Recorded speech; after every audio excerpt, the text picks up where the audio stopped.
तो guys finally आज हम बात करेंगे वायरल हिट के पार्ट 22 के बारे में। और पिछले चैप्टर में हमने देखा था इनू कैंग नाम का एक बंदा जो डिटेक्टिव कैंग का बेटा है, यानी कि वही डिटेक्टिव कैंग जिसकी जान जिन्हो ली ने ले ली थी। इसलिए इनू कैंग जिन्हो ली से अपने बाप की मौत का बदला लेना चाहता है। वैसे भी इनू ने न सिर्फ अपना बाप खोया बल्कि माँ बहन सब कुछ खो दिया। इसलिए इनू एडमिशन लेता है उस स्कूल में जहाँ पे हॉबिन पढ़ता है ताकि उसकी मदद से जिन्हो ली को जेल में डाल सके। हॉबिन शुरुआत में इनू को अपने साथ नहीं मिलाता। इनू को हॉबिन की कंपनी में ज्वाइन होने के लिए काफी सारे पापड़ बेलने पड़ते हैं, लेकिन इनू ये लौंडा होता काफी ज्यादा समझदार है। ये हॉबिन की गैंग के साथ एक ड्रग गैंग का पता लगाता है जिसका नाम ट्रायोनफी है, और हॉबिन को पूरा शक है इस गैंग को जो ड्रग सप्लाई करता है वो और कोई नहीं बल्कि जिन्हो ली है। इसलिए हॉबिन लोग इस गैंग के पीछे पड़ चुके हैं। हॉबिन लोग इस गैंग के कुछ बंदों से ड्रग्स छीन के इनू को ही वो ड्रग्स लेके वापस भेज देते हैं इन गैंग वालों के पास, ताकि इनको लगे कि ये इनू नाम के बंदे ने हमारे माल को रिकवर कर दिया है और वो इनू को अपनी ट्रायोनफी गैंग में शामिल कर ले। और फिर वहाँ से शुरू होगा इनू का अंडर कवर मिशन इस गैंग के अंदर, जहाँ पे वो इस गैंग का भांडा फोड़ के किसी भी तरह से जिन्हो ली को पकड़वाएगा। पिछली वीडियो में हमने देखा था इनू इस गैंग में शामिल हो चुका है, और आज की वीडियो की शुरुआत में जिनचान नाम का बंदा इनू को अपने अड्डे में लेके आता है और इनू को कहता है यहाँ पे सारे अपने लोग हैं इसलिए उनको हाय कहियो। इनू को सब कुछ नॉर्मल लग रहा होता है, वो कहता है कि ठीक है हाय बोल देंगे, इसमें क्या दिक्कत है। लेकिन इनू के सामने जब इस गैंग के बाकी के बंदे आते हैं तो इनू उनको देख के हैरान हो जाता है, क्योंकि वो सारे झूम रहे हैं नशे में। ये लोग इस वक्त हाय एक्सेप्ट करने की हालत में तो बिल्कुल नहीं होते, ये पूरी तरीके से ज़ॉम्बी लग रहे हैं। इनू अपने मन में सोचता है आखिर इन लोगों का सीन क्या है। इतने में ही जिनचान कहता है लगता है जब मैं यहाँ पे नहीं था तो इन लोगों ने काफी जम के पार्टी करी है। वैसे मैं ज्यादा लंबे समय के लिए नहीं गया था, ये तो इतने में ही भंड हो गए। इनू कहता है सच में क्या ये लोग नशे में हैं? जिनचान कहता है चिंता मत कर, तुझे इस चीज की आदत हो जाएगी, ये चीज यहाँ पे काफी ज्यादा होती है। खैर वो सब छोड़, तेरा स्वागत है हमारे अड्डे में। यहाँ पे बाकी के बैठे नशेड़ी इनू को देख के कहते हैं ये सारा अजीब सा इंसान कौन है यहाँ पे। लेकिन इनू खुद अपने मन में इनके लिए कहता है ये सारे बहुत घिनौने हैं, मुझे यकीन नहीं होता जिनचान यहाँ पे इन लोगों के साथ ये सब कुछ कर रहा है, बल्कि घर में उसकी बहन उसको ढूंढ रही है। खैर इसके बाद जिनचान इनू का सारे नशेड़ियों से यहाँ पे इंट्रोडक्शन करवा देता है। इनू से पूछता है क्या यहाँ पे सारे लौंडे ऐसे ही भंड रहते हैं नशे में? जिनचान कहता है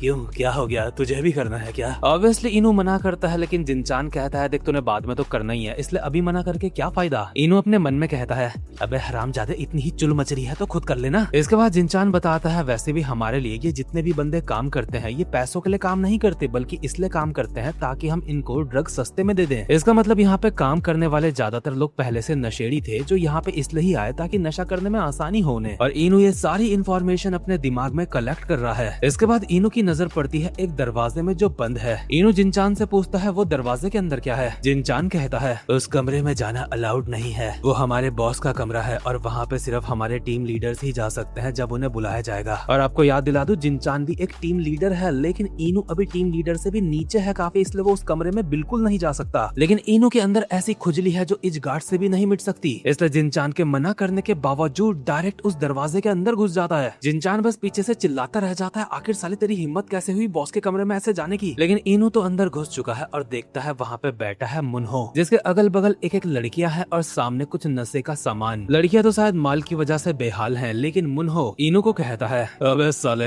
आखिर तू कौन है बे? इनू अपने मन में कहता है तो यही है वो हरामजादा जो जिन्हो ली के साथ मिलके काम कर रहा है। खैर इसके बाद इनू मुन्हो को बताता है तुम्हारा ड्रग चोरी हो गया था, उसको मैं वापस लेके आया हूँ। ये सुन के मुन्हो जिनचान से कहता है तूने मुझे ये बताया क्यों नहीं कि हमारे ड्रग के साथ ऐसा हो गया था? जिनचान थोड़ा सा डर के कहता है मुझे माफ करना, मैं सोच रहा था मैं इसे खुद हैंडल कर लूंगा इसलिए मैंने नहीं बताया, लेकिन आप चिंता मत करो ये दोबारा से नहीं होगा। लेकिन मुन्हो ये सब कुछ सुन के काफी हैरान होता है और कहता है मुझे यकीन नहीं होता ऐसा कुछ हो गया, आखिर तुम्हारी टीम में कितने लोग हैं जो तुम ड्रग को बचा नहीं पाए? जिनचान बताता है उसकी टीम में 10 लोग हैं, लेकिन क्योंकि इनू अकेला सारा सामान वापस लेके आ गया इसलिए मुन्हो इनू के कंधे में हाथ रख के कहता है इसका मतलब ये बच्चा अकेले 10 लोगों का काम कर सकता है। मुझे इस बात पे शक है इस जैसा टैलेंटेड बच्चा यहाँ पे कोई छोटे मोटे काम करने तो नहीं आएगा। तो बता बच्चे आखिर तू चाहता क्या है? इनू मुन्हो को डायरेक्टली कह देता है मुझे ज्यादा कुछ नहीं चाहिए, मैं बस इस गैंग का एक टीम लीडर बनना चाहता हूँ। और मुन्हो इसको एक टीम लीडर बना भी देता है। इसका मतलब इनू की पोजीशन गैंग में ऊपर हो चुकी है और अब वो और ज्यादा जानकारी इकट्ठा कर सकता है यहाँ से। इसके बाद अगले सीन में हम देखते हैं मुन्हो से बातचीत पूरी होने के बाद जिनचान इनू को कहता है साले हरामजादे आखिर तूने बॉस को वो सब कुछ क्यों बताया कि तूने सारा माल रिकवर करा? अगर तुझे टीम लीडर बनना था तो मुझे बोल देता। वैसे इनू वो सब छोड़, ये बता अब तो एक टीम लीडर बन चुका है, तुझे कैसा लग रहा है? तू यहाँ का पहला इंसान है जो सिर्फ 17 साल की उम्र में एक टीम लीडर बन गया। इनू कहता है देख भाई अब तो हम दोनों ही टीम लीडर है, इसलिए मुझे ज्यादा फॉर्मेलिटीज नहीं करनी चाहिए तेरे साथ। लेकिन चान जियोंग को शायद इसका टीम लीडर बनना इतना अच्छा नहीं लगा, इसलिए कहता है इतनी भी जल्दी क्या है, मुझे लगता है बॉस को एक नए बंदे को ऐसे टीम लीडर नहीं बनाना चाहिए था। पर इतने में ही जिनचान के फोन में एक खरीदार का मैसेज आता है। इनू पूछता है वो लोग क्या खरीदने के लिए मैसेज कर रहे हैं तुम्हें। जिनचान कहता है थोड़ा अपना दिमाग का भी इस्तेमाल कर ले, तुझे क्या लगता है कोई खांसी की दवाई खरीदने के लिए मुझे मैसेज करेगा। अब ध्यान से सुनियो, मैं तुझे बताऊंगा चीजें यहाँ पे काम कैसे करती है। सबसे पहले हमारे काम की शुरुआत होती है ग्रुप चैट से, जिसका नाम है ड्रग स्टोर। यहाँ पे हमारे टीम लीडर अपने माल का एड डालते हैं और कुछ ही समय बाद कोई ना कोई नशेड़ी उस एड को देख लेता है। इसके बाद तुम्हें खुद कुछ नहीं करना, वो लोग खुद तुम्हें मैसेज करते हैं। इनू कहता है लेकिन ऐसा करना तो काफी ज्यादा खतरनाक हो सकता है ना, तुम एक ग्रुप चैट में ये सब कुछ कर रहे हो, अगर इस ग्रुप चैट में कोई पुलिस वाला आ गया और उसने ये सब कुछ देख लिया तो तुम फंस जाओगे। बट चान जियोंग बताता है ऐसा कुछ नहीं हो सकता, क्योंकि ये लोग एक ऐप का इस्तेमाल करते हैं जिसका नाम है टेलीपोर्टग्राम, और ये ऐप लोगों की प्राइवेसी की काफी ज्यादा कदर करता है। इससे होता यह है अगर कोई नशेड़ी टीम लीडर को मैसेज करता है कि हाँ मुझे चाहिए, तो वो मैसेज सिर्फ टीम लीडर को और उस नशेड़ी को ही दिखाई देगा और किसी को दिखाई नहीं देगा। इनू कहता है ये तो इल्लीगल है ना, बट हैरानी वाली बात होती है ये एक तरीके से इल्लीगल नहीं है, क्योंकि पूरी दुनिया में 500 मिलियन से भी ज्यादा यूजर्स हैं इसके। एक तरीके से रियल वर्ल्ड के टेलीग्राम की याद दिला रहा है ये मुझे। जिनचान बताता है तो जितने भी कांड सुनता है कि नशे पत्ते बिक रहे हैं वो सारे यहीं से बिकते हैं। खैर जिनचान के पास एक लड़की खरीदार का मैसेज आ चुका है, इसलिए वो चैन शियोंग के कंधे में हाथ रख के कहता है तेरे काम करने का वक्त आ चुका है। इनू को तो इन सारी चीजों के ऊपर यकीन नहीं होता कि स्टूडेंट्स ऐसा कर रहे हैं। दूसरी तरफ चैन शियोंग ने अपना काम स्टार्ट भी कर दिया होता है। दरअसल माल सप्लाई करने का तरीका भी इनका काफी स्मार्ट होता है। चैन शियोंग एक पहले से तय करी जगह पे सारा का सारा माल रख देता है और कॉल पे ये सारी बातें अपने टीम लीडर को बताता है। चैन शियोंग का काम पूरा होने के बाद फिर टीम लीडर बायर को कॉल करता है या फिर मैसेज करता है और बताता है तेरी पुड़िया कहाँ पे रखी है, और बायर बाद में वहाँ पे आके पुड़िया लेके चला जाता है। ये सारी चीजें इतनी चालाकी से होती है, इसलिए जिनचान इनू को एक स्माइल के साथ कहता है पुलिस हमारे ग्रुप चैट में एंटर नहीं कर सकती और हमारे पास हमारे बायर्स की पर्सनल इंफॉर्मेशन होती है, इसलिए चाहे कोई कितनी भी कोशिश कर ले हमें नहीं पकड़ सकता। इसके अगले सीन में इनू ये सारी बातें जाके बताता है हॉबिन लोगों को, और ये सब बताते वक्त रूमी इसके हाथ में टैटो बना रही होती है ट्रायॉन्फी क्रू का, क्योंकि जिनचान ने इसको कहा था टैटो बनवा लियो, ये तेरी वफादारी की निशानी होगी। ये सब बताने के बाद इनू हॉबिन से पूछता है अब मुझे क्या करना चाहिए आगे। हॉबिन कहता है अब तो ट्रायॉन्फी क्रू का मेंबर बन चुका है, इसलिए हमें अब ऐसे नहीं मिलना चाहिए, ये काफी ज्यादा रिस्की हो सकता है, अगर किसी को पता चल गया तो हमारे साथ है। इतने में ही पगली गर्ल हॉबिन की आगे वाली बेंच में आके बैठ जाती है और कहती है अरे भाड़ में जाए सब कुछ, चलो ना सीधे उनके अड्डे में जाके मारते हैं सबको। चीजें अब काफी ज्यादा क्लियर हो चुकी है, तो इतना ज्यादा सोचना क्यों, हम वहाँ पे जाके उनके लीडर को पकड़ेंगे और उसको मार मार के उसके सप्लायर के बारे में पूछेंगे। हॉबिन इसको कहता है अपनी ये डिक्की यहाँ से उठा, उससे काफी गंदी स्मेल आ रही है। पगली गर्ल कहती है ऐसा कैसे हो सकता है, मैं तो पूरी साफ सफाई करती हूँ अपनी, मतलब बीच में ये लोग क्या क्या डाल देते हैं ऐसे। खैर इसके बाद स्नैपर कहता है अगर हम मुन्हो पार्क को पकड़ेंगे तो मुझे लगता है जिन्हो को जैसे ही पता चलेगा तो वो भाग जाएगा। हॉबिन का भी यही मानना है, अगर उनका सप्लायर सच में जिन्हो है तो वो इतनी आसानी से पकड़ा नहीं जाएगा। इसलिए प्यारी गर्ल पूछती है तो फिर अब हम करें तो क्या करें। इनो कहता है अब बस एक चीज है जो हम कर सकते हैं, जिस दिन मुन्हो पार्क अपने सप्लायर से मिलने जाएगा उस दिन मुझे उसका पीछा करना होगा, यानी कि मुन्हो का पीछा करके जिन्हो तक पहुंचेगा और जिन्हो को फिर धप्पा कर लेगा, ऐसा प्लान है। इसके बाद सीन शिफ्ट होता है और हम देखते हैं जिन्हो ली को, जहाँ पे डोंगशॉक जिन्हो ली के पास वही ड्रग लेके आया होता है जो मुन्हो पार्क लोग बेचते हैं, और जिन्हो ये माल कहीं पे सप्लाई करने की सोच रहा है और ये माल सप्लाई करने की मीटिंग उसकी आज ही है। जिन्हो इस माल को देख के कहता है इस दुनिया में काफी सारे चालाक लोग हैं, कितनी कमाल की बात है ना, लोग पेन किलर का इस्तेमाल करके भी भंड हो जाते हैं। फेंटानाइल एक कमाल का ड्रग है, इसलिए कहा जाता है अगर तुम्हें अपनी जिंदगी बर्बाद करनी है तो फेंटानाइल को लो, और अगर तुम्हें पैसे कमाने हैं तो इसको बेचो।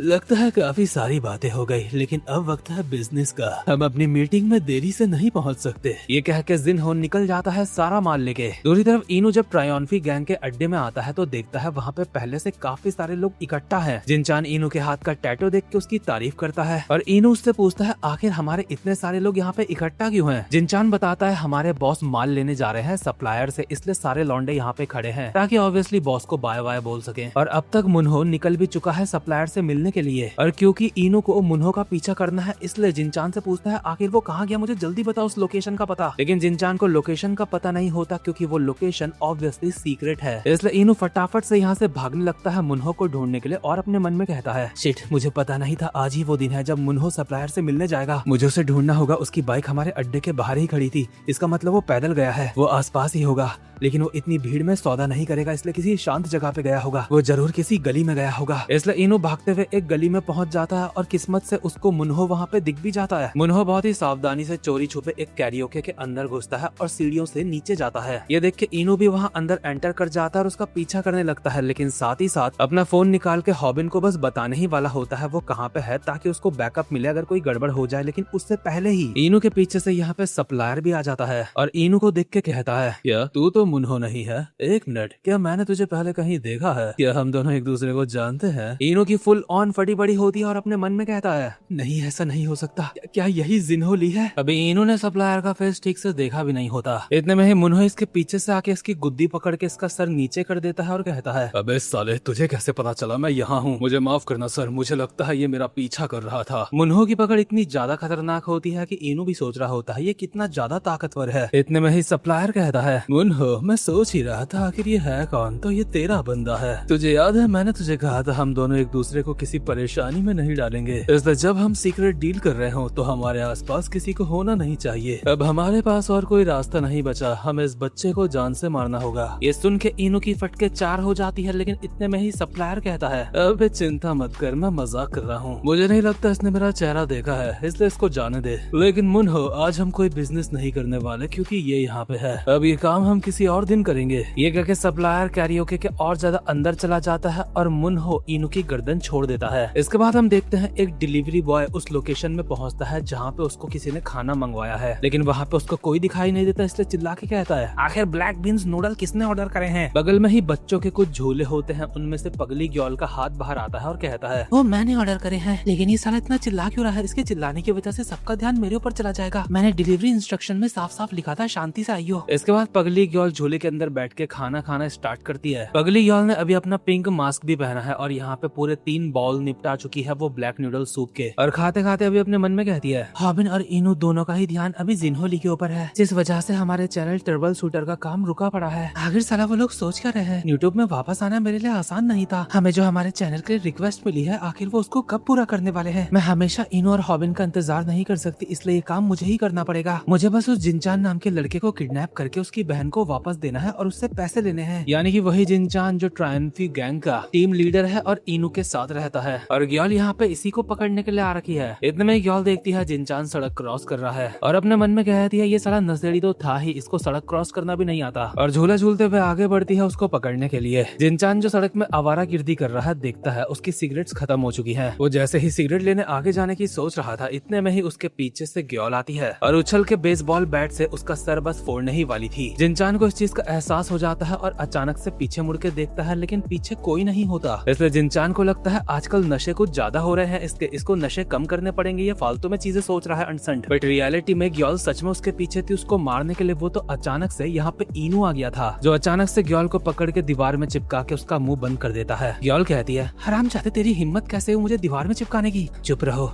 नहीं तो जिनचान सुन लेगा। चलो किसी और जगह पे बात करते हैं जहाँ पे वो हमें सुन ना सके। इसके बाद ये दोनों पगली ग्योल के उसी झूले वाले अड्डे में जाते हैं और इनो वहाँ पे बड़े ब्लैक बीन नूडल्स जो कि पगली ग्योल के हैं उनके ऊपर गंदी नजर डालते हुए कहता है, मैंने मुन्हो का पीछा करा था सप्लायर का चेहरा देखने के लिए, लेकिन मुझे सप्लायर का चेहरा नहीं दिखा। ये सुन के ग्योल हैरान होती है और इसको कहती है, क्या तुझे सच में यकीन है वो सप्लायर जिन्हो ली ही होगा? वैसे इसने सप्लायर का चेहरा तो नहीं देखा, लेकिन फिर भी कहता है, वैसे तो मुझे लगता है वो जिन्हो ली ही होगा, क्योंकि उसके बोलने का तरीका और आवाज बिल्कुल जिन्हो ली की तरह थी। मुझे लगता है मुन्हो जब उससे अगली बार तक मिलने जाएगा मुझे तब तक का इंतजार करना होगा। मुन्हो को मेरे ऊपर थोड़ा थोड़ा शक हो रहा है, इसलिए मुझे लगता है मुझे उस गैंग के और ज्यादा क्लोज जाना होगा। इसके बाद हम उस समय का सीन देखते हैं जहाँ पे इनो पकड़ा गया था और मुन्हो को इनो के ऊपर कुछ ज्यादा ही शक न हो जाए, इसलिए इनो ने बस इसको इतना कहा था वो यहाँ पे इसलिए आया था क्योंकि वो बस सप्लायर से मिलना चाहता था, क्योंकि उसे ट्रायम्फी क्रू में और ज्यादा ऊपर बढ़ना है। ये सब सुन के मुन्हो भी कह देता है, ठीक है मैं समझता हूँ कि तुझे ऊपर बढ़ना है, लेकिन अगली बार से ऐसा मत करियो। बट इनो जिन्हो को पकड़ने के लिए बिल्कुल ही बावला हो रखा है, इसलिए मुन्हो को कहता है, उस चीज के लिए मुझे माफ करना, लेकिन मैं तुमसे एक और बात कहना चाहता हूँ। मैं दरअसल अपने घर से भागने की सोच रहा हूँ, इसलिए क्या मैं तुम्हारे अड्डे में आके रह सकता हूँ? ऑब्वियसली मुन्हो ने उसे उसके अड्डे में रहने के लिए अलाउ कर दिया है। प्रेजेंट टाइम पे इनो पगली ग्योल को बताता है वो उनके अड्डे में रहने इसलिए जाने वाला है ताकि वो मुन्हो के साथ काफी अच्छे से क्लोज हो सके। इसके बाद ग्योल कहती है, मैं समझती हूँ तुम सप्लायर को पकड़ना चाहते हो, लेकिन जिनचान की बहन ने जो जिनचान को वापस लाने की रिक्वेस्ट हमसे करी है उसका हम क्या करेंगे? अगर हमें पैसा कमाना है और अपने यूट्यूब चैनल को बढ़ाना है तो हमें उसकी की बहन के पास उसको लेके जाना होगा। इनू कहता है पहले सप्लायर वाला मामला देख लेते हैं, उसके बाद जिनचान का निपटाएंगे। ये लोग अभी जिनचान को छुप के भी देख रहे होते हैं, जो एक बिल्ली को बड़े ही प्यार से कुछ खाने के लिए दे रहा होता है। इसलिए इनू ग्योल से कहता है मुझे लगता है ये जिनचान बंदा तो बहुत अच्छा है, बस नशे की लत में पड़ चुका है और मुन्हो बस इसके नशे की आदत का फायदा उठा रहा है। इसके बाद ग्योल यहाँ से जाते हुए कहती है ठीक है अपना काम ध्यान से करियो नहीं तो मारा जाएगा तू। इसके बाद इनू वापस लौटता है अपने अड्डे में और बाहर सड़क में ही उसे नशेड़ी जिनचान मिल जाता है, जो उसे कांग्रेचुलेशन कहता है अपना घर छोड़ने के लिए, क्योंकि अब से ये दोनों रूममेट होने वाले हैं। नशेड़ी इनू को आइसक्रीम देता है बट इनू मना करता है, इसलिए नशेड़ी कहता है इतना क्या ड्रामे कर रहा है, चुपचाप से खा ले। इतने में इनू की नजर पड़ती है जिनचान के हाथ की एक पन्नी में, जिसके अंदर काफी सारी दारू की बोतल रखी है। इसलिए इनू इसको कहता है आखिर ये सब कुछ क्या है, क्या तू मुझे पिला पिला के टल्ली करना चाहता है, क्या तेरे साथ रहने के लिए मुझे ये पीनी पड़ेगी तभी रह सकता हूँ तेरे साथ। लेकिन इसके बाद जब ये अपने कमरे में आते हैं तो हम देखते हैं वहाँ पे दो लड़कियां भी हैं। जिनचान इनू को बताता है अबे साले वो दारू तेरे लिए नहीं इन दोनों के लिए थी। जिनचान इनू का इंट्रोडक्शन इन दोनों लड़कियों से करवाता है और इनू को बताता है असल में ये दोनों लड़कियां घर से भाग गई हैं और इनके पास रहने के लिए कोई जगह नहीं थी, इसलिए मैंने उन्हें यहाँ पर रहने दिया है और ये दारू की बोतलें भी इन्होंने ही मंगाई थी। इनू कहता है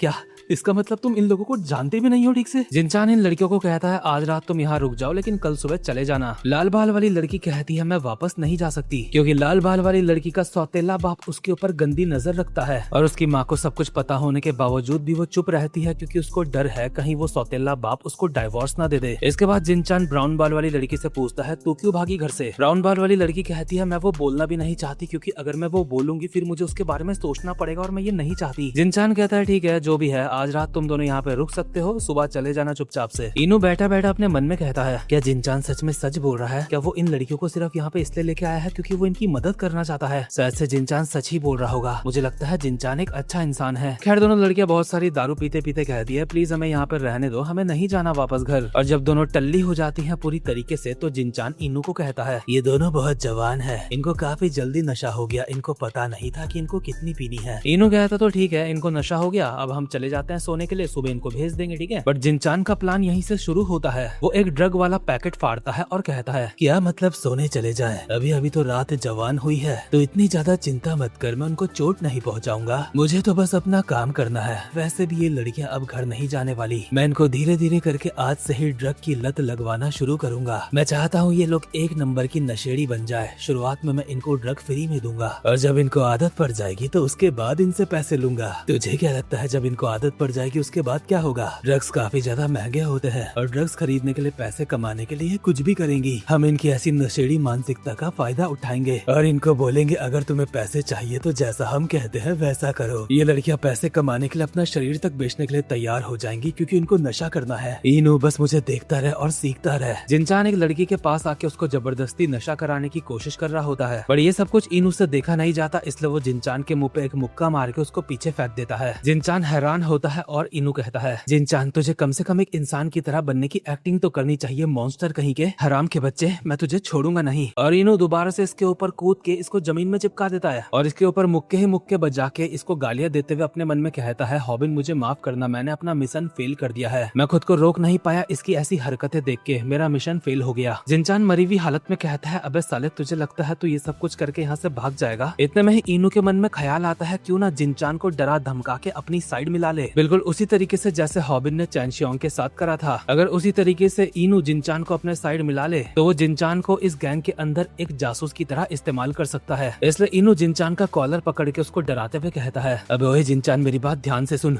अभी से और इसी पल से तू मेरी। पर इतना कहते ही इसके पीछे आ जाता है मुन्हो और कहता है तू साले हरामजादे, आखिर तेरा असली मकसद क्या है? मैंने तुझे रंगे हाथों पकड़ लिया साले जासूस। ऑब्वियसली इनू जिनचान को मार रहा है, इसलिए मुन्हो को लग रहा है कि ये जासूस है। इनू बहुत ही हैरान होकर अपने मन में कहता है आखिर अब मैं करूँ तो क्या करूँ? इतने में ही जिनचान इनू को गालियां देता हुआ धक्का देके पीछे फेंक देता है और कहता है इनू हरामजादे अब तेरा खेल खत्म। मुन्हो तुमने देखा ना ये क्या कर रहा था? मैं यहाँ पे कुछ लड़कियों को लेके आया था और अपना काम कर रहा था और ये बिना वजह मुझे मारने लगा, मुझे तो शुरू से ही इस पे शक था, ये साला जासूस है एक। मुन्हो इनू कैंग को कहता है इनू कैंग मुझे सच सच बता तुझे किसने भेजा है? ये सुन के इनू हंसने लगता है। मुन्हो को समझ नहीं आता आखिर ये साला हंस क्यों रहा है, बट इनू सिचुएशन को संभालते हुए कहता है मुझे लगा था तुम लोग काफी ज्यादा समझदार हो, मुझे लगा नहीं था तुम लोग इतने ज्यादा लापरवाह हो सकते हो। तुम्हें इस बात का अंदाजा भी है जो जिनचान कर रहा था उसके बाद क्या हो सकता था? जिनचान ना सिर्फ लड़कियों को ड्रग दे रहा था बल्कि उनकी बॉडीज का इस्तेमाल करने का भी सोच रहा था। तुम्हें क्या लगता है ये सब कुछ करना बहुत ज्यादा समझदारी वाली बात होगी? मुन्हो, तुम्हें लगता है मैंने उसे फालतू में मारा, लेकिन क्या तुम्हें सच में लगता है जिनचान जो कर रहा था वो बिल्कुल सुरक्षित था? जरा सोच के देखो, अगर वो लड़कियां धंधा करते हुए पकड़ी जाती तो हमारे धंधे के बारे में भी पुलिस को पता चल जाता। मैंने जिनचान को मारा क्योंकि मुझे हमारी गैंग की चिंता है। ये सुन के मुन्हो जिनचान के ही मुंह पे एक मुक्का मार देता है और कहता है, हरामजादे, मैंने तुझे पहले ही कहा था ना, रिस्की काम मत करियो। क्या तो इन लड़कियों को यहाँ पे लाके हमें फंसवाना चाहता था हरामजादे? जिनचान अभी अगर मगर ही कर रहा होता है, इतने में ही मुन्हो यहाँ से जाते हुए कहता है, जिनचान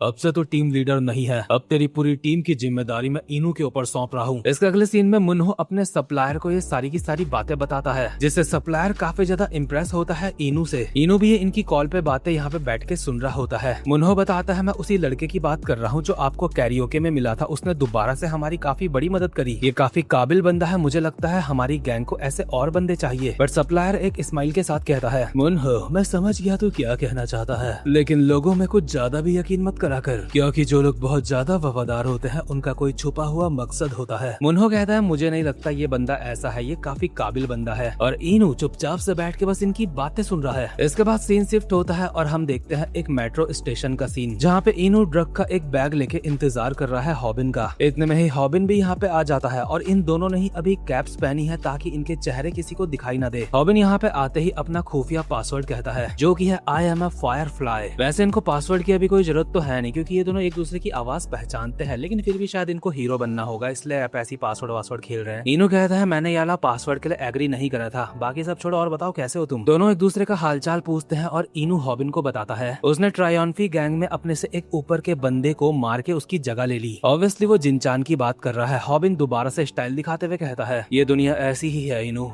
यहाँ पे दूसरे को हरा के हमें ऊपर जाना होता है। इनो को लगता है इसे ऐसे जासूस वाले काम करने का काफी एक्सपीरियंस है, इसलिए इतनी बड़ी बात कर रहा है। इसलिए हॉबिन से पूछता है, क्या तुमने भी ये करा है पहले? हॉबिन एक स्ट्रेट फेस के साथ कहता है, नहीं, मैं तो बस कूल लगना चाहता था इसलिए बोल रहा था। इनो को इतना तो समझ आ ही चुका है, ये ऐसे ही स्टाइल मारता रहता है। इसलिए इनो सारी बातें छोड़ के हॉबिन को कहता है, हॉबिन, मुझे लगता है मुन्हो को अब मेरे ऊपर यकीन हो चुका है और तुम्हारा बहुत बहुत शुक्रिया जो तुम मुझे पैसे भेजते रहते हो, उससे मेरा काफी काम आसान हो जाता है। हॉबिन कहता है, वो सब तो ठीक है, लेकिन अपना काम जल्दी कर, मेरे पे इतने पैसे है कि तुझे बार बार भेजता रहूं। इनो बताता है, चिंता वाली कोई बात नहीं, मुन्हो अब दोबारा से सप्लायर से मिलने जाने वाला है और मैं दोबारा से पिछली बार की तरह मुन्हो का पीछा करूंगा। ट्रायम्फी गैंग काम कैसे करती है वो सारी चीजें तो मैं पहले ही देख चुका हूँ, मेरे पास उनके सबूत भी हैं। अब बस हमें सप्लायर को पकड़ना है, उसके बाद ट्रायम्फी गैंग का खेल खत्म हो जाएगा। खैर इनकी बातें पूरी हो जाती है और हॉबिन वो बैग लेके चला जाता है जो यहाँ पे इनू लेके आया था। इसके नेक्स्ट सीन में हम देखते हैं वो दिन आ चुका है जब मुन्हो सप्लायर से मिलने जाएगा और इनू उसी का इंतजार कर रहा है ताकि मुन्हो का पीछा करके इस बार सप्लायर का चेहरा देख ले। इनू इस बार काफी ज्यादा सतर्क होता है, वो पिछले बार जैसी गलती नहीं करना चाहता, यानी कि पकड़े जाने की। उसे बस ये जानना है आखिर सप्लायर है कौन, ताकि उसको रंगे हाथों पकड़ के ट्रायम्फी गैंग का खेल खत्म कर सके और ऑब्वियसली जिन्हो ली का खेल भी खत्म कर सके, क्योंकि उन लोगों को डाउट है कि सप्लायर जिन्हो ली ही है। खैर जब अपने कमरे में इनू इंतजार कर रहा होता है मुन्हो के जाने का और उसका पीछा करने का, इतने में ही मुन्हो खुद उसके कमरे में आ जाता है और कहता है, इनू, जाने का वक्त हो चुका है और तू मेरे साथ आ रहा है। यानी कि इनू का काम आसान हो गया, अब उसको इसका पीछा नहीं करना पड़ेगा। इसके अगले सीन में ये दोनों डायरेक्ट उस अड्डे में पहुंच जाते हैं जहाँ पे इनको सप्लायर से मिलना है। इनू पूछता है, आखिर तुम मुझे अपने साथ क्यों लेके आए यहाँ पे? मुन्हो कहता है, हमारा सप्लायर तुमसे मिलना चाहता था, मुझे लगता है सप्लायर को तुम काफी ज्यादा पसंद आ चुके हो, इसलिए तुम्हें डरने की जरूरत नहीं है। वो बंदा काफी सही है जब तक तुम अपना काम ठीक से कर रहे हो। सामने जो दरवाजा है, सप्लायर वहाँ अंदर है, वो वहाँ पे हमारा इंतजार कर रहे हैं, चलो चलते हैं। मुन्हो आगे की तरफ जाने लगता है, लेकिन इनू एक ही जगह पे खड़ा होता है। शायद से उसे थोड़ा सा नर्वस फील हो रहा है, इसलिए मुन्हो को कहता है, तुम जाओ, मैं बस आ रहा हूँ, तुम्हारे पीछे हूँ। आगे बढ़ने से पहले वो खुद को दिलासा देता है, अगर कुछ गड़बड़ हो गया तो मेरे पास बैकअप है। इसका मतलब ऑब्वियसली इसने हॉबिन लोगों को बोल के रखा होगा ये यहाँ पे आया है। खैर इनू जैसे ही आगे बढ़ने की सोच रहा था, इतने में ही मुन्हो अचानक से वक्त बदल देता है, जज्बात बदल देता है, यानी कि वो यहाँ पे इनू गैंग को जानबूझ के मारने के लिए लेके आया है और कहता है, वैसे एक बात बता, मरने से पहले तेरी कोई आखिरी इच्छा है? तुझे क्या लगा था हमें सच में तेरे ऊपर यकीन है? अभी जिनचान भी इनू के पीछे से आ चुका होता है और मुन्हो के काफी सारे बंदों ने इनू को घेर लिया है। इसके बाद जिनचान इनू को वो फोटो दिखाता है जिस वक्त इनू हॉबिन से मिला था। दरअसल उस वक्त जिनचान इनू का पीछा कर रहा था क्योंकि उसको इसके ऊपर बिल्कुल भी यकीन नहीं। और जब जिनचान देखता है इनू एक बंदे को ड्रग दे रहा है, वो भी ट्रायम्फी गैंग की जानकारी के बिना, वहीं पे जिनचान और उसकी पूरी गैंग को कंफर्म हो चुका है ये साला एक स्पाई है। ये छुप के कुछ तो प्लान बना रहा था ट्रायम्फी गैंग को धप्पा करने का। इसलिए मुन्हो अचानक से एक करारा सा मुक्का इसके पेट में मार के कहता है, इससे कोई फर्क नहीं पड़ता तो क्या करने की सोच रहा था, क्योंकि तू आज यहाँ पे मरने वाला है। मुझे धोखा देने का अंजाम भुगतने के लिए तुझे तैयार रहना चाहिए था साले हरामजादे। क्या तू पुलिस को हमारे बारे में बताने की सोच रहा था? क्या तुझे सच में लग रहा था तू ऐसा कर पाएगा? लगता है तू कुछ ज्यादा ही ओवर कॉन्फिडेंट हो गया था। तो बता, आज तुझे कोई काम तो नहीं है ना? क्योंकि आज तू मरने वाला है। और इस बात की चिंता मत करियो, तेरी लाश को हम ठिकाने कैसे लगाएंगे, क्योंकि तेरी लाश को ठिकाने हमारा सप्लायर लगा देगा। और क्योंकि जिनचान को इनू से अलग ही खुंदस है, इसलिए कहता है बस इस हरामजादे को आप हमारे ऊपर छोड़ दो, सप्लायर आपका इंतजार कर रहे हैं, आप अंदर जाओ। मुन्हो कहता है ठीक है, तुम इसका कुत्ता काट के सबको खिलाओ। लेकिन इनू अचानक से अपना पासवर्ड चिल्लाता है, जो कि है आई एम अ फायरफ्लाई। इसका मतलब उसने हॉबिन लोगों को बोल दिया है कि वो खतरे में है। अगल बगल के छपरियों को तो खैर ये पासवर्ड समझ नहीं आया, इसलिए सारे के सारे झपट पड़ते हैं इनू के ऊपर और कहते हैं हरामजादे क्या बक रहा है, तू मरने वाला है। लेकिन इनू एक स्माइल के साथ कहता है मुझे पता था मुन्हो को मेरे ऊपर शक है, इसलिए मैंने पहले ही अपने भाई को बोल दिया था मेरी मदद करने के लिए यहाँ पे। इनू के इतना कहते ही यहाँ पे हॉबिन की भी एंट्री हो जाती है, जिसको देख के मुन्हो कहता है क्या आखिर तू कौन है? हॉबिन एक स्माइल के साथ कहता है देख कंफ्यूज मत होइयो, इनू मेरा सच में भाई नहीं है। लेकिन आखिर हॉबिन को इनू की लोकेशन कैसे पता चली, ये जानने के लिए हम एक पास्ट का सीन देखते हैं। जिस वक्त हॉबिन और इनू एक स्टेशन में मिले थे, वहाँ पे इनू ने हॉबिन के फोन में एक ऐप डाउनलोड कर लिया था जो कपल्स के लिए होता है, एक दूसरे की लोकेशन ट्रैक करने के लिए। और उसी की मदद से हॉबिन इनू को ट्रैक करता हुआ यहाँ पे पहुंचा है। लेकिन यहाँ पे सिर्फ हॉबिन ही नहीं बल्कि टेहुन भी पहुंच चुका है, जो यहाँ पे आके कहता है तो यही वो लोग हैं जिनका मुझे कुत्ता बनाना है। टेहुन के पीछे से पगली ग्योल भी यहाँ पे आ जाती है, जो चिल्ला के कहती है साले इनू तू कहाँ है, दिखाई नहीं दे रहा, लगता है हमारे आने से पहले उन्होंने तेरा कुत्ता बना दिया मार मार के। इनू कहता है हाँ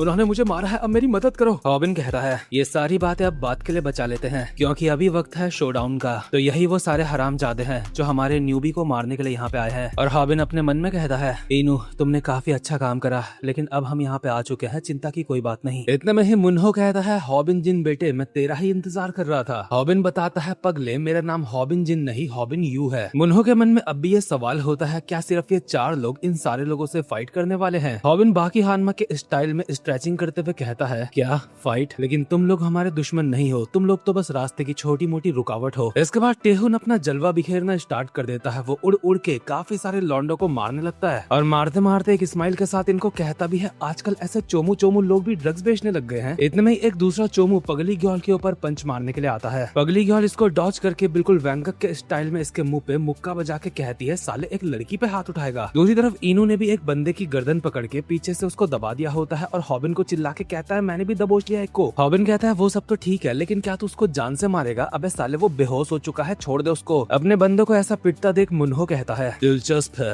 ये काफी ज्यादा दिलचस्प है, मुझे इस माहौल की गर्मी महसूस हो रही है। हॉबिन का मुंह कुछ ऐसा होता है जैसे अपने मन में सोच रहा होगा आज अब मार मार के और गर्म कर देता हूँ तुझे। पर मुन्हो भी कोई आम बंदा नहीं, इसलिए कहता है वायरल हिट के हॉबिन लगता है तुझे अपने ऊपर कुछ ज्यादा ही यकीन है। तूने अपनी वीडियोस में कुछ बच्चों को क्या मार दिया, लगता है उस वजह से तू कुछ ज्यादा ही हीरो बन रहा है। लेकिन अब मैं तुझे दिखाऊंगा सच में मारना किसको कहते हैं। ये कहते हुए मुन्हो अपनी शर्ट निकाल लेता है और हॉबिन देखता है इसके शरीर में काफी सारे स्कार्स हैं, जो ये बताते हैं कि इस बंदे ने काफी सारी फाइट्स लड़ी हैं। लेकिन आखिर ये मुन्हो है कौन, ये जानने के लिए हम इसका पास्ट देखते हैं। पास्ट में हमें दिखाया जाता है ईस्ट कोस्ट की चंगडिल गैंग का सीन। इस गैंग में मुन्हो नया नया शामिल हुआ होता है और अपनी स्किल्स सबको दिखा चुका होता है काफी सारे बंदों को पेल के, और आगे भी बिना किसी हिचकिचाहट के ये किसी को भी मारने के लिए तैयार है। गैंग के लोग ये देख के हैरान होते हैं सिर्फ एक हाई स्कूल का बच्चा इतना ज्यादा ताकतवर है कि गैंगस्टर्स को मार रहा है असली। अपने खतरनाक होने की वजह से इसे जल्दी ही गैंग में किसी और को टपकाने का भी काम मिल जाता है। ऑब्वियसली वो भी एक गैंगस्टर था और मुन्हो उस गैंगस्टर को भी बड़े ही प्यार से हलवे की तरह निपटा देता है। इसके बाद हम प्रेजेंट टाइम में आते हैं, जहाँ पे मुन्हो हॉबिन के एक पंच मारते हुए कहता है हॉबिन क्या आज तक तूने कभी किसी को चाकू मारा है? तेरी और मेरी जिंदगी बिल्कुल अलग है। हॉबिन ने इसके जोरदार पंच को ब्लॉक तो कर लिया होता है, लेकिन उसको एहसास हो चुका है इसकी ताकत बिल्कुल मुनशोंग की जितनी है, और अगर किसी की ताकत मुनशोंग जितनी है तो कोई भी अंदाजा लगा सकता है वो बंदा कितना ज्यादा खतरनाक हो सकता है। लेकिन ट्विस्ट ये है इसकी सिर्फ ताकत मुनशोंग जितनी है, टेक्निक्स नहीं। इसलिए हॉबिन अपनी टेक्निक्स दिखाते हुए इसके पैर पे बजा देता है एक काफ किक। इसके बाद मुन्हो पागलों की तरह हॉबिन के ऊपर काफी सारे पंचेस बजाता है, जिनको सबको वो डॉच करता है, और देखने वालों को लगता है जैसे हॉबिन और मुन्हो के पंचेस आपस में टकरा चुके हैं। लेकिन असल बात ये नहीं है, क्योंकि हॉबिन ने ना जाने कब एक ईंट उठा ली थी और उसके पंच से इस ईंट को टकरवा दिया था। और यहाँ से हमें पता चलता है किसी भी फाइट में सिर्फ ताकतवर होना जरूरी नहीं है, स्मार्ट होना भी जरूरी है। इसके हाथ में ईंट पेल के हॉबिन कहता है, मुझे लगा था मैं सारे ताकतवर लोगों से लड़ चुका हूँ, लेकिन मुझे नहीं पता था अभी और भी बाकी हैं। ईंट की वजह से मुन्हो के हाथ में दर्द होने लगा है, इसलिए कहता है साले ये ईंट कब उठाई तूने। बट इतने में ही हॉबिन इसके टाइकोंडो की डाउनवर्ड किक मारते हुए कहता है, अबे साले तुझे क्या लगा था तुझसे मैं ताकत की लड़ाई लड़ूंगा। ये डाउनवर्ड किक से मुन्हो जैसे तैसे बच जाता है, लेकिन टेहुन ये देख के समझ चुका है वो डाउनवर्ड किक तो सिर्फ मुन्हो को फंसाने के लिए थी। लेकिन टेहुन खुद ऐसी किक्स का इस्तेमाल हमेशा किसी को फिनिश करने के लिए करता है, ऐसे फेक करने के लिए नहीं। लेकिन हॉबिन डाउनवर्ड किक को फेक करके मुन्हो के एक चोक अटैक मार देता है, जिससे मुन्हो की हालत खराब होने लग जाती है और वो बचने के लिए अपना दूसरा हाथ इस्तेमाल भी नहीं कर सकता, क्योंकि ईंट लगने की वजह से वो काफी जख्मी हो चुका है। उसे अब समझ आता है हॉबिन काफी कैलकुलेटेड तरीके से फाइट कर रहा था, लेकिन अब वो सांस नहीं ले पा रहा है, इसलिए बेहोश हो जाता है। मुन्हो को निपटाने के बाद हॉबिन अपनी कैप पहन के कहता है ये काफी ताकतवर था। अब मुन्हो के यहाँ पे सारे बंदे हार चुके हैं, सिर्फ बचा है तो सिर्फ जिनचान, जिसका सामना करने के लिए इनू उसके सामने खड़ा है। जिनचान उसको चिल्ला के कहता है, इनू साले हरामजादे,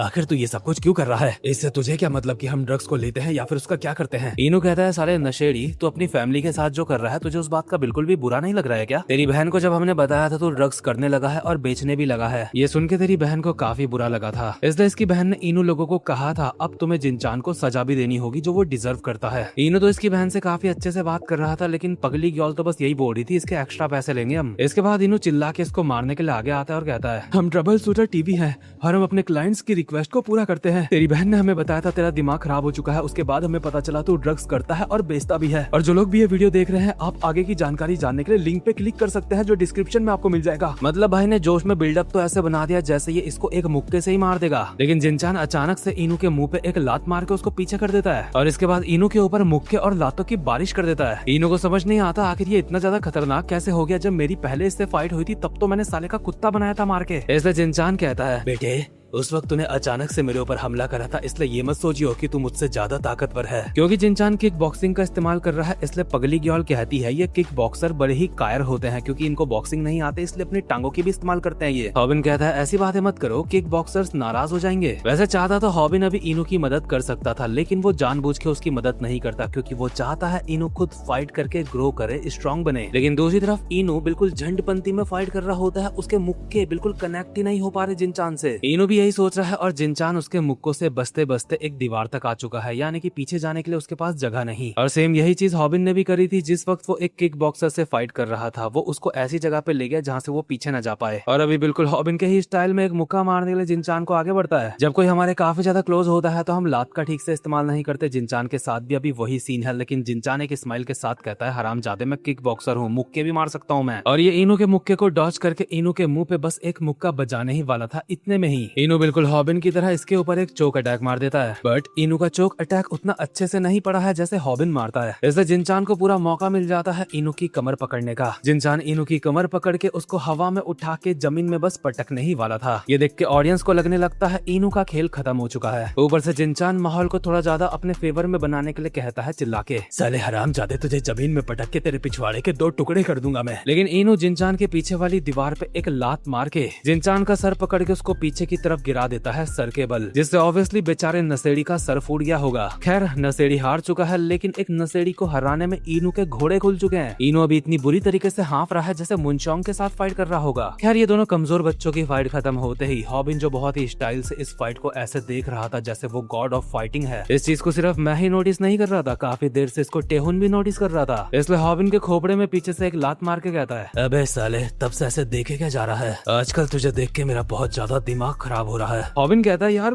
ऐसे कैसे मार रहा है यार, तू इनू है, देख वहाँ पे इनू के सामने मारेगा तो मुझे। टेहुन कहता है, हरामजादे ऐसे खड़ा खड़ा स्टाइल मत दिखा, ऐसे मत दिखा जैसे तू कहीं की तोप है। हॉबिन कहता है, लेकिन भाई यार अब तो मैं बड़ा हो चुका हूँ ना। इतने में ही पगली ग्योल कहती है, मुसीबत अभी खत्म नहीं हुई है, अभी असली परेशानी की जड़ उस दरवाजे के पीछे है, वहाँ पे वो बंदा बैठा है जो ड्रग्स को सप्लाई करता है। हॉबिन दोबारा से टोपी पहन के बहुत ही स्टाइल में कहता है, मैं तो चाहता टेहुन इसके एक और लात बजा देता। खैर हॉबिन कहता है, तो ठीक है, अब वक्त आ चुका है ये जानने का कि सप्लायर कौन है। हॉबिन अपने मन में कहता है, जिनहोली क्या ये तुम ही हो, क्या तुम ही वहाँ अंदर हो? इसके बाद टेहुन दरवाजे को लात मार के खोल देता है। पगली ग्योल अंदर घुसते ही बकने लगती है, सालों सबका सर फोड़ दूंगी जितने भी अंदर है। लेकिन हॉबिन लोग ये देख के हैरान होते हैं, अंदर कोई नहीं। लेकिन इतने में ही जिस दरवाजे से ये अंदर आए थे वो दरवाजा बंद हो जाता है, यानी कि किसी ने इन्हें यहाँ लॉक कर दिया है। यहाँ पूरी तरीके से अंधेरा हो चुका है, ना हॉबिन लोगों को कुछ दिख रहा है ना ही उनकी ऑडियंस को। और पगली ग्योल को लगता है कोई उसकी टांगों को छेड़ रहा है, इसलिए हॉबिन को कहती है साले क्या कर रहा है। हॉबिन कहता है मैं तो अपनी जगह से हिला भी नहीं, मैं कुछ नहीं कर रहा। इतने में ही इस जगह की लाइट्स ऑन हो जाती हैं और हम देखते हैं पगली ग्योल को एक गैंगस्टर बड़े ही प्यार से मजे से उठा के लेके जा रहा है और पगली ग्योल का मोबाइल भी उससे छीन लिया है जिससे वो रिकॉर्डिंग कर रही थी। ग्योल चिल्ला के इस मुस्टंडे गैंगस्टर को कहती है हरामजादे जानवर, तेरी हिम्मत कैसे हुई मेरे पैरों को टच करने की। पर गैंगस्टर इसके फोन को जमीन में गिरा के तोड़ देता है ताकि ये लोग रिकॉर्डिंग ना कर पाए। इसका मतलब अब यूट्यूब में इनकी लाइव स्ट्रीम नहीं चलेगी। हॉबिन को समझ आ चुका है यहाँ की लाइट्स इसलिए ही बंद करी गई थी ताकि हॉबिन लोग लाइव स्ट्रीम ना कर पाए। अभी हॉबिन के सामने भी एक गैंगस्टर आ जाता है और कहता है तू एक पॉपुलर यूट्यूबर है, अगर तू हमारी वीडियो बना लेता तो हमारे लिए दिक्कत वाली बात हो सकती थी, इसलिए हमने ऐसा करा। आज इस मामले को अब बिना कैमरास के निपटाते हैं। हॉबिन इसके पास आके कहता है बिल्कुल, वैसे भी तुम सब गिरफ्तार होने वाले हो, इसलिए मेरा टाइम बर्बाद मत कर और अपने बॉस को भेज। गैंगस्टर कहता है हरामजादे बच्चे, लगता है बड़ों से बात करने की तुझे तमीज नहीं है। हमारे बॉस के साथ तेरा कुछ लेना देना नहीं है,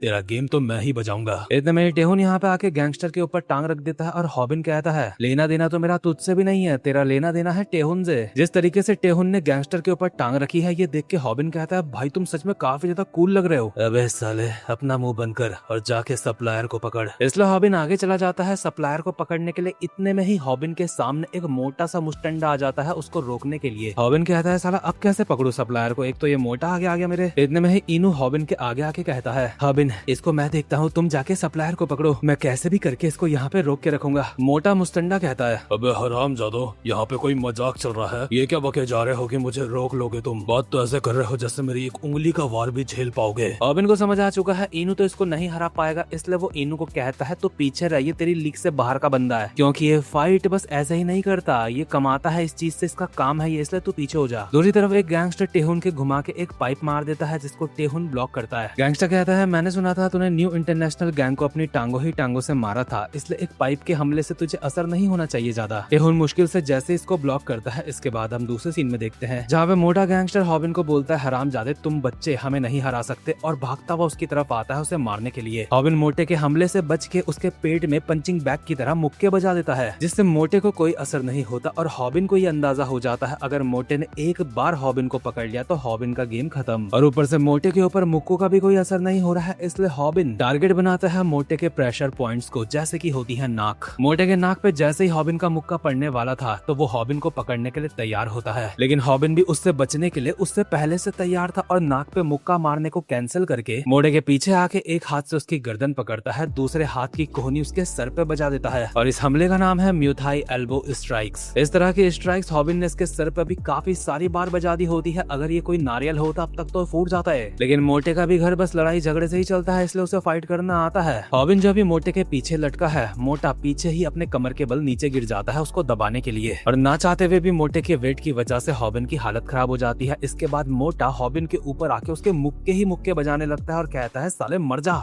हॉबिन के भी काफी बढ़िया करके मुक्के पड़ रहे हैं, लेकिन अच्छी बात यह है ये अपने दोनों हाथों से उनको ब्लॉक भी कर रहा है, और पगली ग्योल जिसको उठा के लेके जाया जा रहा है ये सब कुछ देख के दूर से चिल्ला के कहती है इनो हरामजादे खड़ा खड़ा देख क्या रहा है, जाके हॉबिन की मदद कर। लेकिन जो गैंगस्टर पगली ग्योल को उठा के लेके जा रहा है कहता है अबे साली तुझे तो मैं उठा के लेके जा रहा हूँ, तो उसकी चिंता क्यों कर रही है, अपनी कर। लेकिन ग्योल की बातों से इनू की चाबी घूम चुकी है और किसी खिलौने की तरह आगे बढ़ता है वो हॉबिन को बचाने के लिए। बट इतने तक हॉबिन ने मोटे की गर्दन को अपनी टांगों से पकड़ लिया है और उसके हाथ को भी पकड़ लिया है, और इनू को कहता है नहीं इनू तू पीछे रह और सब कुछ देख, ये मोटा मुझे छोटा समझ के काफी हल्के में ले रहा था, इसलिए इसके साथ यही होना चाहिए। हॉबिन ने भी मोटे के ट्रायंगल चोक नाम का चोक मार दिया है, और यहीं पे हमें पता चलता है हॉबिन इस चोक की प्रैक्टिस होंग मांगी के ऊपर काफी सारी बार किया करता था। दूसरी तरफ टेहुन जिस बंदे से फाइट कर रहा था उसके पेट में घुमा के एक बैक किक मारता है, जिससे गैंगस्टर अपने पेट में ऐसे हाथ लगा देता है जैसे एसिडिटी की दिक्कत होगी से। टेहुन कहता है क्या हुआ बुढ़े, इतनी जल्दी थक गया क्या? इतनी अजीब बात है, मेरा जो पर्सनल बुढ़ा है वो तो ऐसे नहीं थकता। गैंगस्टर सोच रहा होता है आखिर इसका पर्सनल बुढ़ा है कौन, लेकिन ऑब्वियसली टेहुन बात कर रहा है हानचू शियोंग की। खैर गैंगस्टर को समझ आ चुका है इसकी टांगे तोड़नी होगी, क्योंकि इसकी टांगे नहीं तोड़ी तो ये उसको तोड़ देगा, इसलिए गैंगस्टर गाली देता हुआ टेहुन के पास आता है और उसके पैर पे पाइप मार देता है बहुत ही घुमा के। भले ही पाइप पूरा मुड़ चुका है लेकिन फिर भी टेहुन को कोई असर नहीं होता और कहता है अबे ओए बुढ़े तुझे पता है जब मैंने न्यू इंटरनेशनल गैंग को पेला था तो वहाँ पे भी सब मेरी टांग में हमला करने की सोच रहे थे। ये कहकर टेहुन गैंगस्टर के लात मार के उसको सुला देता है। दूसरी तरफ जो गैंगस्टर पगली ग्योल को ऐसे उठा के लेके जा रहा था जैसे पगली ग्योल एक अबला नारी होगी, वो गैंगस्टर धड़ाम से जमीन में गिरता है और ग्योल के मुंह पे लगा हुआ होता है खून। इनो ग्योल से पूछता है तुमने उसको नॉकडाउन कैसे करा? तुम ऐसी सिचुएशन में बहुत ही आसानी से बच सकते हो किसी की गर्दन में दांत मार के। इनो को लगता है इसने गैंगस्टर को जान से ही मार दिया है दांत मार के। दूसरी तरफ हॉबिन भी अपनी तरफ के मोटे को निपटा चुका है और फाइनली जो ड्रग का सप्लायर है ये सब कुछ देख के फाइनली सामने आके कहता है, क्या इतने लोग काफी नहीं थे तुम्हारा कुत्ता बनाने के लिए? ये अब कुछ ज्यादा हो रहा है। तुमने जिन लोगों को मारा मुझे वो काफी सही लगते थे। लगता है मेरे पास अब और कोई रास्ता नहीं है खुद मैदान में उतरने के। हॉबिन को जैसे ही इसकी आवाज सुनाई दी थी तो हॉबिन ने अपने मन में कहा था, क्या ये आवाज? तो फाइनली हम मिल गए जिन्होली। पर हॉबिन और उसके पूरे साथ के लोग ये देख के हैरान होते हैं जो सामने खड़ा है वो जिन्होली नहीं है बल्कि कोई और ही गैंगस्टर है जो चाकू घुमाता हुआ इनकी तरफ आ रहा है। और क्योंकि हॉबिन लोग बहुत ही हैरानी के साथ इसको देखे जा रहे हैं क्योंकि ये जिन्होली नहीं है इसलिए ये गैंगस्टर कहता है, आखिर तुम लोग मुझे ऐसे क्यों देख रहे हो? मैं इतना भी ज्यादा हैंडसम नहीं हूँ। हम लोग पहली बार मिल रहे हैं है ना? इनो कहता है, क्या सप्लायर जिन्होली नहीं है? शिट। एहुन कहता है, ऑफ कोर्स ये वो नहीं है। वो हरामजादा काफी ज्यादा चालाक है, इतनी आसानी से पकड़ा नहीं जाएगा। हॉबिन अब भी हैरान होता है और खुद से बोल रहा होता है, लेकिन मैं चाहता था कि ये जिन्होली हो लेकिन ये जिन्होली नहीं निकला। हॉबिन को इस बात का बुरा तो इसलिए लग रहा है उसने यहाँ तक पहुँचने के लिए काफी ज्यादा मेहनत करी थी ताकि जिन्होली को पकड़ सके। उसने इनू के साथ मिलकर उसका यूट्यूब चैनल बनवाया। उसके बाद इनू को ड्रग गैंग में स्पाई बना के भेजा जिसके लिए इनू को अंडर कवर होकर काम करना पड़ा ताकि वो जिन्होली को आगे चल के ढूंढ सके। और जब हॉबिन को लग रहा था सारी चीजें सही चल रही है और वो फाइनली अपने लक्ष्य तक पहुंचने वाला है तो एंड में ये बंदा जिन्हो है ही नहीं। इसलिए हॉबिन अपने मन में कहता है, हम लोग दोबारा से जीरो में आ चुके हैं। क्या हम सच में जिन्होली को पकड़ भी पाएंगे या फिर नहीं? पर इतने में ही इनू हॉबिन के हौसले को अप करते हुए कहता है, हॉबिन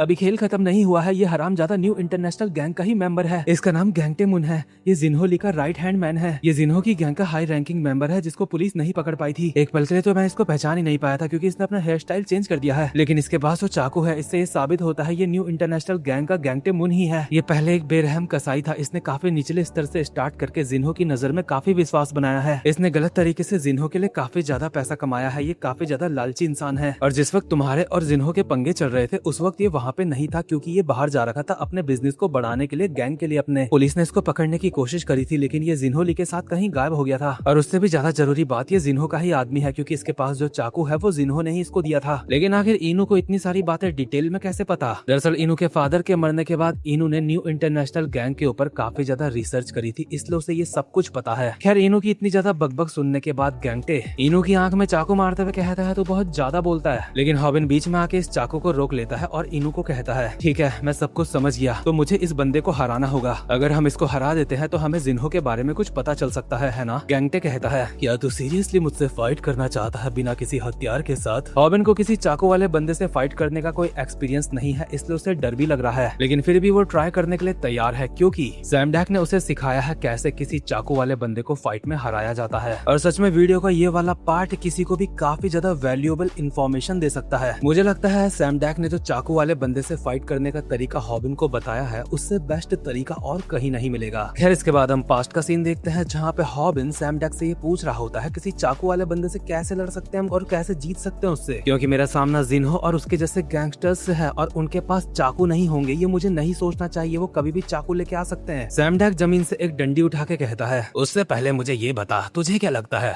अगर किसी चाकू वाले इंसान से तेरी फाइट होगी तो तुझे क्या करना चाहिए? हॉबिन तुक्का मारते हुए कहता है, शायद मुझे मेंटली प्रिपेयर रहना चाहिए या फिर सेल्फ डिफेंस टेक्निक्स का इस्तेमाल करना चाहिए, लेकिन ये दोनों ही चीज गलत होती है। सैमडैक साफ बोल देता है कि चाकू वाले बंदे से तू फाइट नहीं कर सकता। और ये बात जो भी इस वीडियो को ध्यान से देख रहा है मैं चाहता हूँ वो भी अपने दिमाग में उतार ले, क्योंकि ये बिल्कुल 100% सच बात है। अगर सामने वाले के पास चाकू है और तुम्हारे पास कुछ नहीं तो फिर चाहे तुम बॉक्सर हो या फिर तुमने कोई सा भी मार्शल आर्ट सीखा हुआ है, ऐसे में तुम चाकू वाले बंदे को हरा नहीं सकते बल्कि अपनी जान से हाथ धो बैठोगे। बट सैमडैक लेजेंड से भी ऊपर की चीज है जिसे कहते हैं द मिथ। इसका मतलब यहाँ से वैल्यूएबल इंफॉर्मेशन तो हमें मिलेगी। हम प्रेजेंट टाइम में देखते हैं गैंगटे हॉबिन के ऊपर चाकू से लगातार हमले करे जा रहा होता है जिनसे हॉबिन बहुत ही फटी हुई हालत में बच रहा होता है पीछे हटके। और इसी दौरान हमें सैमडैक की वॉइस ओवर आती है, चाकू जानलेवा हथियार होते हैं, क्या तुम्हें सच में लगता है तुम ऐसे जानलेवा हथियार के सामने टिक पाओगे? एक क्लोज रेंज फाइट में तुम तीर और धनुष का इस्तेमाल नहीं करते, ऊपर से सामने वाला अगर एक बार तुम्हें चाकू मार दे तो तुम्हारी फाइट करने की हिम्मत उसी वक्त खत्म हो जाएगी। चाकू पड़ने के बाद तुम्हारी सारी स्ट्रेंथ खत्म होने लगेगी और तुम फाइट नहीं कर पाओगे। लेकिन बात अगर मेरी और मेरे दोस्तों की हो तो बात अलग है, लेकिन तुम्हारे केस में तुम बस भाग सकते हो। तुम्हें किसी भी तरीके से फाइट को अवॉइड करने की कोशिश करनी होगी। एक बार अलग अलग मार्शल आर्ट के फाइटर्स को चाकू वाले बंदे से फाइट करने का टेस्ट करा गया था, लेकिन सारे ही मार्शल आर्ट फाइटर्स चाकू के सामने नहीं टिक पाए। वो सारे मार्शल आर्टिस्ट चाकू के सामने बिल्कुल नौसिखिए बन गए थे। कुछ लोग कहते हैं ब्राजीलियन जुजुत्सु अलग है क्योंकि एक असली फाइट के हिसाब से कहा जाता है कि वो काफी ज्यादा बेस्ट है, लेकिन ये सारी बातें बकवास हैं। अगर तुम किसी चाकू वाले बंदे के पास जाके उसे टैकल अटैक मार भी देते हो, इससे उसे ही आसानी होगी तुम्हें चाकू मारने में, क्योंकि तुम उसके पास आ चुके हो। इसलिए जब भी सामने वाले के पास तुम चाकू देखो तो तुम्हें वहाँ से भाग जाना है। और प्रेजेंट टाइम में गैंग टे हॉबिन की तरफ चाकू लेके भागता हुआ आ रहा होता है। इसका मतलब हॉबिन को ये देख के भाग जाना चाहिए, बट इसके बाद सैमडैक जो बताता है वो काफी ज्यादा प्रैक्टिकल है। वैसे तो चाकू वाले बंदे से फाइट करनी ही नहीं चाहिए, लेकिन अगर करनी ही पड़ रही है और तुम्हारे पास गन वगैरह नहीं है तो ये काफी बढ़िया चीज है करने के लिए। और उसी चीज की वजह से अभी गैंगटे के नाक पे एक फटका पड़ता है, जिस वजह से खून निकलने लगता है उसके। गैंगटे देखता है हॉबिन ने उसकी नाक में उसकी बेल्ट मारी है, बट हॉबिन कहता है ये बेल्ट नहीं, ये मेरी जिंदगी है। इसके बाद हम वापस से पास्ट का सीन देखते हैं, जहाँ पे हॉबिन एक डंडी को चाकू मान के सैमडैक के ऊपर हमले करने की कोशिश कर रहा था, लेकिन वो सैमडैक के क्लोज भी नहीं आ पाता क्योंकि सैमडैक इस्तेमाल कर रहा था जंपिंग रोप का। इसके बाद सैमडैक डिटेल में बताता है इंसान चाकू से प्राचीन काल से लड़ते हुए आ रहे हैं और चाकू वाले इंसान को हराने का तरीका भी है। हॉबिन कहता है जरूर तीर और धनुष का इस्तेमाल करने के लिए बोल रहे होंगे आप, पर इस गधे को सैमडैक पहले ही बोल चुके हैं कि भाई तीर और धनुष का इस्तेमाल क्लोज रेंज की फाइट में होता ही नहीं है। अभी हमें एंशिएंट टाइम के कुछ सीन दिखाए जाते हैं और सैमडैक की वॉइस ओवर आती है। मैं बात कर रहा हूँ स्पीयर्स की, यानी कि भाले। एक चाकू या तलवार के मुकाबले वो काफी ज्यादा लंबे होते हैं, इसलिए चाकू उनके खिलाफ किसी काम के नहीं। अगर तुम किसी चाकू वाले इंसान से लड़ रहे हो तो तुम्हें ध्यान रखना है कि तुम्हारे पास कोई ऐसा हथियार हो जो चाकू से काफी लंबा हो। ये चीज एक बेसिक कॉन्सेप्ट है, और जब तुम्हारे पास चाकू से ज्यादा लंबा हथियार है तो तुम्हें उसे जंगलियों की तरह घुमाना है सामने वाले की तरफ और फोकस करना है सामने वाले के हाथ के चाकू में। अभी हॉबिन बिल्कुल यही कर रहा होता है, अपनी बेल्ट निकाल के उसने गैंगटे के ऊपर अंधाधुंध चला दी होती है, जिस वजह से गैंगटे उसके करीब नहीं आ पा रहा है और उसके मुंह पे बेल्ट भी पड़ रही है। बेल्ट का टल्ला गैंगटे के नाक पे इतना बढ़िया करके पड़ा है कि नाक से रूह अफ़ज़ा फेंक दिया उसने। और सैमडैक ने भी हॉबिन को यही सिखाया था, बस घुमाता रहियो, मतलब स्टाइल दिखाने की कोई जरूरत नहीं है वहाँ पे। और ये चीज अभी सच में काम कर रही होती है। हॉबिन के हथियार की रीच अभी उसकी टेक्निक बन चुकी है। इसका सिंपल सा मतलब है, अगर तुम्हारा हथियार चाकू से लंबा है तो तुम्हें टेक्निक्स नहीं लगानी है, उसकी हथियार की रीच ही तुम्हारी टेक्निक है, बस घुमाते रहो। और हॉबिन अभी जिस तरीके से इसके बेल्टी बेल्ट बजा रहा है, इससे मुझे याद आ गया मेरे दोस्त के बाप ने भी उसको ऐसे ही बेल्टी बेल्ट से मारा था एक बारी, और उसका मुंह भी बिल्कुल गैंगटे की तरह हो गया था। इनो और ग्योल भी ये फाइट देख के काफी ज्यादा इंप्रेस है, लेकिन उनको पता है अगर हॉबिन ने एक गलती कर दी और गैंगटे हॉबिन के करीब आके उसको एक बार चाकू मार दिया तो वो घप करके अब कर देगा हॉबिन को। और हॉबिन जैसे ही बेल्ट घुमाते घुमाते एक सेकंड के लिए भी रुकता है, उसी सेकंड में गैंगटे उसके पास आके चाकू मारने की कोशिश भी करता है, लेकिन हॉबिन उससे बच जाता है पीछे हटके। यानी कि गैंगटे ने हॉबिन का पैटर्न नोटिस कर लिया है और गैंगटे हॉबिन को ऐसे पीछे करते करते किसी कोने में धकेलना चाहता है, क्योंकि कोने में हॉबिन बेल्ट ठीक से नहीं चला पाएगा। और यहाँ से एक और बात पता चलती है, अगर सामने वाले के पास चाकू है और तुम्हारे पास कोई लंबा हथियार है भी, तो तुम्हें कोशिश करनी है खुली जगह में रहने की, किसी बंद जगह पे मत जाना, वहाँ पे तुम अपना लंबा हथियार चला नहीं पाओगे। और जैसे ही हथियार चलना बंद होगा, सांसें भी बंद हो जाएंगी। हॉबिन को ये बात अच्छे से पता है, इसलिए वो कोशिश कर रहा है खुले में फाइट करने की और गैंगटे के हाथ में टारगेट करने की अपनी बेल्ट को। लेकिन गैंगटे कोई ऐसा वैसा बंदा नहीं, चाकू चलाना उसका रोज का काम है। इसलिए हॉबिन जब लगातार उसके बेल्टे मार रहा था तो अचानक से वो हॉबिन की बेल्ट ही अपने हाथ से पकड़ लेता है और चाकू से काट देता है 2 टुकड़ों में। इसका मतलब हॉबिन और हॉबिन की मौत के बीच में जो बेल्ट आ रही थी अब वो नहीं रही। गैंगटे इसकी बेल्ट को काट के नीचे फेंक के हॉबिन के ऊपर चाकू मारते हुए कहता है, अबे साले, मैं चाकू चलाने के लिए ही पैदा हुआ हूँ, तुझे क्या लगता था इस बेल्ट से तू बच जाएगा? और जैसे ही हॉबिन के ऊपर चाकू लगता है तो उसका खून भी हवा में उछलता है, जो देख के इनू टेहुन सब हैरान है, क्योंकि उन्होंने खून हवा में उछलता देखा है। इसका मतलब हॉबिन गया काम से। हॉबिन भी हल्की सी आवाज में कहता है, लगता है मैं मर चुका हूँ। मजाक कर रहा हूँ हरामजादों, मैं अब भी जिंदा हूँ। दरअसल हॉबिन का खून तो निकला है, लेकिन डैमेज उतना नहीं हुआ, क्योंकि उसने हाथ में पहने हैं कुछ ऐसे कपड़े जिनको चाकू ठीक से काट ना पाए। और क्योंकि सैमडैक हॉबिन का टीचर है, इसलिए उसने पहले ही हॉबिन को ये सब कुछ बता दिया था कि लंबे हथियार से किसी नौसीखे चाकू वाले को तो तू हरा सकता है, लेकिन तेरा सामना असली के गैंगस्टर्स से है। इसलिए सैमडैक हॉबिन को सजेस्ट करता है एक स्टेप प्रूफ वेस्ट पहनने के लिए, लेकिन सैमडैक को पता है ये गरीब के पास पैसे नहीं, इसलिए कहता है अगर तेरे पास स्टेप प्रूफ वेस्ट नहीं है तो कुछ कपड़े लपेट लियो, ऐसे कपड़े जो काफी ज्यादा टिकाऊ हो और उनको काफी सारे लपेट के चाकू का हमला थोड़ा कम असर करेगा। क्या करेगा? ये क्या बोला मैंने अभी? ऐसा तो शायद यूपी बिहार में बोलते हैं। फिर हॉबिन सैमडैक को पूछता है कि भले ही मैं कितने भी पक्के कपड़े खरीद लूं, मतलब कितने भी पक्के कपड़े लपेट लूं, लेकिन उसकी कुछ तो लिमिट होगी, मैं इतना थोड़ी झेल पाऊंगा। सैमडैक जवाब देता है, तुमने सही कहा, इसकी लिमिट है और ये बात पक्की है, तुम्हारा हाथ कट के अलग हो जाएगा, लेकिन ऐसा तब होगा अगर तुम्हारे दुश्मन के पास तलवार है। लेकिन ज्यादातर गैंगस्टर्स छोटे चाकू का इस्तेमाल करते हैं और वो छोटे चाकू कपड़ों के रहते तुम्हें बहुत ही खतरनाक तरीके से नहीं काट पाएंगे, क्योंकि तुमने जो हाथों में कपड़े लपेटे होंगे उनका फैब्रिक काफी ज्यादा मजबूत होगा। हॉबिन अभी अपने हाथों में लिपटे कपड़ों को शील्ड की तरह इस्तेमाल कर रहा है, लेकिन फिर भी उसे डैमेज पहुंच रहा है, खून निकल रहा है। बट गैंगटे इसके ऊपर दोबारा से काफी सारे हमले करना स्टार्ट कर देता है और कहता है, ऐसे तो कितने कितनी देर तक बचेगा, एक न एक बार तो तेरा ये खत्म होगा ही खेल। और भले ही अभी तू चाकू के स्लाइस से बच जा रहा है, लेकिन स्टेप से कैसे बचेगा। ऊपर से अभी हॉबिन बचते बचते एक दीवार के पास पहुंच चुका होता है। उसके पास अब भागने के लिए ज्यादा जगह नहीं बची। और पास्ट में जब वो सैमडैक के साथ ऐसी ट्रेनिंग कर रहा था, उस वक्त भी ऐसा हुआ था, इसलिए हॉबिन ने कहा था अगर ऐसा होगा तो मेरा खेल खत्म हो जाएगा। लेकिन इसके बाद हमें पता चलती है सैमडैक की असली चाल। सैमडैक हॉबिन से पूछता है, मुझे एक बात बता, मैंने तुझे हाथ में कपड़े क्यों लिपटवाए। हॉबिन कहता है, इसलिए ही ताकि मैं एकदम से न मरूं, थोड़ी देर में मरूं। नहीं, तुम गलत हो। ये इसलिए है ताकि तुम अपने अपोनेंट के अटैक पैटर्न को प्रिडिक्ट कर पाओ। चाकू एक ऐसा हथियार है जिससे काटा जाता है या फिर घोपा जाता है। तुम्हारे दुश्मन को पता होगा तुमने अपने हाथ को फैब्रिक से ढका हुआ है, इसलिए काफी टाइम तक तुम्हें काटने की कोशिश करने के बाद वो तुम्हारे चाकू घोपने की कोशिश करेगा। और इस वक्त के लिए हॉबिन को सिखाया गया था जब ऐसा होगा बस नीचे झुक जाइयो। गैंगटे भी प्रेजेंट टाइम में स्लैश नहीं करता, स्टैप करता है, क्योंकि स्लैश वो काफी देर से कर रहा है और उससे हॉबिन बच रहा है अपने हाथों के कपड़े की वजह से। पर हॉबिन के कोने में आते ही वो कर देता है स्टैप। हॉबिन नीचे झुकता है और गैंगटे का चाकू पीछे वाली दीवार में जाके घुप जाता है। वैसे वो कंक्रीट की दीवार नहीं है, अगर कंक्रीट की होती तो चाकू घुप नहीं पाता ऐसे, बट जिस तरीके की वो दीवार है चाकू फंस चुका है वहाँ पे। गैंगटे के स्माइल के साथ कहता है, तो एक बार तो बच गया, अगली बार कैसे बचेगा। और इससे पहले गैंगटे अपना चाकू बाहर निकालता, हॉबिन अपना सर इसके मुंह पे दे मारता है, जिससे गैंगटे के हाथ से चाकू तो छूटता ही है और उसकी हालत भी काफी ज्यादा खराब हो जाती है। और ऐसे वक्त के लिए सैमडैक ने कहा था यहाँ पे अपना सबसे खतरनाक हमला मारना है तुम्हें, इसलिए हॉबिन मारता है टाइकोंडो की 1080 डिग्री वाली किक और गैंगटे की बत्ती इतने में ही बुझ जाती है। हॉबिन इसको हराने के बाद कहता है, मुझे तुझसे बिल्कुल भी डर नहीं लगता इनो, मुझे दर्द हो रहा है, एम्बुलेंस बुलाओ। लेकिन हॉबिन की बातों में किसी का ध्यान नहीं होता। और लोग तो आपस में बात कर रहे होते हैं, गैंगटे बेहोश हो गया, लेकिन अब जिन्हो के बारे में इससे पूछेंगे कैसे हम। हॉबिन दोबारा कहता है, भाई यार एम्बुलेंस बुला लो यार। टेहुन कहता है, आखिर अब हम क्या करें, ये बेहोश हो चुका है, इससे जानकारी कैसे निकलवाएं। तुमने बिल्कुल सही कहा, मुझे लगता है हमें इसकी उंगलियां और अंगूठे काट देने चाहिए और जिन्हो को भेज देने चाहिए। यॉल, मैंने ऐसा नहीं कहा कि हम ऐसा करेंगे, बट इनो समझदार लौंडा है, वो गैंगटे के जेब से उसका मोबाइल फोन निकालता है, हालांकि वो भी लॉक्ड होता है, इसलिए यॉल कहती है अब तो इसकी उंगलियां काट दो, इससे अनलॉक हो सकता है मोबाइल। बट वो तो बिना उंगलियां काटे भी हो सकता है ना। खैर मोबाइल अनलॉक हो चुका है और ये मोबाइल के अंदर अब देखने लगते हैं क्या क्या माल पानी है। सबसे पहले तो इन्हें वो ऐप दिखता है जो ट्रायम्फी गैंग इस्तेमाल करती है, साथ ही में एक कॉन्टेक्ट नंबर भी होता है मिस्टर ओ का।